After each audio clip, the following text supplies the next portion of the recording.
Selamat datang di channelku, Indonesian News 2024. Saya memberitakan berita-berita terkini tentang politik dan sebagainya. Kali ini kita saksikan seorang politikus yang bernama Bapak Marwarar dan juga seorang ahli strategi politik yaitu Bapak Yunarto. Mereka berdebat tentang Pilkada Jakarta yang sangat sengit dan seru. Mari kita saksikan.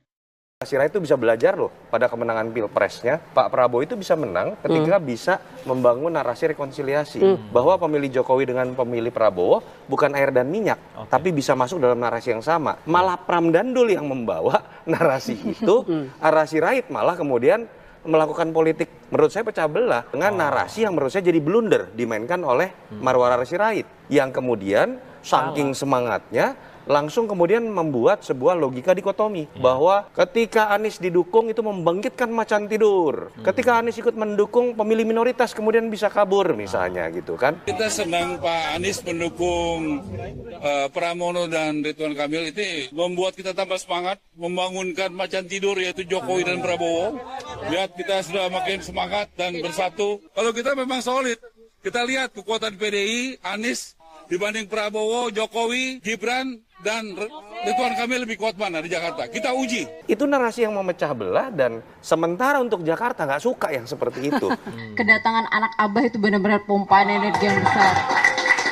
Kami tidak ada perpecahan di dalam, seperti narasi di luar. Posko kami bersama-sama di selatan ada, kami di situ bersama-sama ada Ahoker, ada anak Abah, ada komunitas yang lain. Dan kami sudah sepakat untuk tidak mau lagi dipecah belah. Benar? Kita sudah merasakan bagaimana sulitnya membangun Jakarta, kita dipecah belah dengan narasi-narasi yang padahal itu di lapangan tidak ada sama sekali. Terbukti, anak Abah dan Ahoker itu ada satu hal yang saya lihat kesamaan mereka. Orang-orang progresif, orang-orang yang mampu memperjuangkan nasib orang bawah. Dan itu yang mau ditutupi oleh oligarki. Sehingga dengan adanya kejadian ini, bagi kami ini adalah sebuah karunia Tuhan untuk Indonesia, bahwa ternyata kita dipersatukan kembali dengan niat untuk membangun Jakarta, yang kemudian akan menjadi loncatan untuk membangun Indonesia. Akhirnya Ridwan Kamil terjebak dalam pengkotakan pemilih tadi, yang membuat suara dari Ridwan Kamil dan Suswono makin terkotak-kotak. Dan itu memang benar tadi, partai pendukungnya Ridwan Kamil sekitar 80% ya. Tapi kan hasilnya 40%. Saya sepakat itu.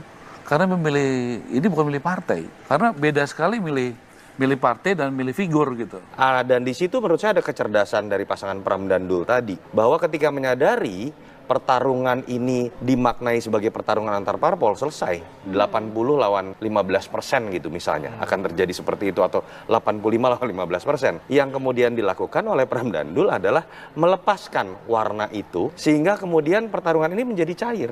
Pertarungan ini menjadi pertarungan memperebutkan kekuatan-kekuatan besar yang ada di Jakarta, termasuk kemudian menempatkan dirinya, oke, saya kalah dalam jumlah parpol, tapi jumlah belusukan saya dan jumlah titik yang saya kunjungi akan lebih banyak. Dan itu pola yang juga terjadi pada 2012 dan 2017. Kang Emil menurut saya terjebak dengan permainannya sendiri atau permainan Kimples. Kalau menjawab tadi terkait pendekatan kultural, kenapa Kang Emil maju? Kan kita tahu Kang Emil tadinya ingin maju di Jabar. Karena ada sebuah kesepakatan di level tinggi terkait dengan partai-partai di Kimples, ingin memajukan Deddy Mulyadi yang surveinya masih kalah dengan Kang Emil harus dipindahkan di Jakarta. Kenapa Kang Emil mau? Karena skenario awalnya memang hanya melawan kota kosong. Jadi itu yang saya katakan dari awal tadi. Memang skenario tidak disiapkan untuk sebuah pertarungan, tapi sebuah settingan. Sehingga ketika kemudian pertarungan akhirnya terjadi berlangsung, di situ ada kekagetan. Itu yang saya sebut dengan kemanjaan atau upaya untuk tetap ngeglendot di backup oleh Pak Prabowo dan Pak Jokowi. Itu yang lebih terlihat, bukan energi untuk bertarung. Sementara untuk Jakarta nggak suka yang seperti itu. Jadi menurut saya Mas, kita tunggu aja Jakarta. Tunggu sampai 16 Desember ya? Kita jaga biar sama-sama baik aja. Oke. Pilkada aman. Kalau nggak aman nggak mungkin begini Pak. Ya, kalau nggak jujur nggak mungkin begini Pak. Kalau nggak adil nggak mungkin begini Pak. Kita di Jakarta sementara ini di bawah kok. Terima kok. Kalau kalah, terima kok. Apa kami demo-demo marah-marah? Enggak. Pak Prabowo bilang, kita terima. Kalau memang kita kalah di Jakarta, kita terima. Begitu. Tim hukum Ridwan Kamil Suswono akan melayangkan gugatan ke Mahkamah Konstitusi terkait hasil rekapitulasi suara Pilgub Jakarta. Tim Rido menilai KPU dan Bawaslu tidak profesional sehingga tingkat partisipasi masyarakat dalam pilkada menurun dan tidak dapat mencegah terjadinya dugaan kecurangan.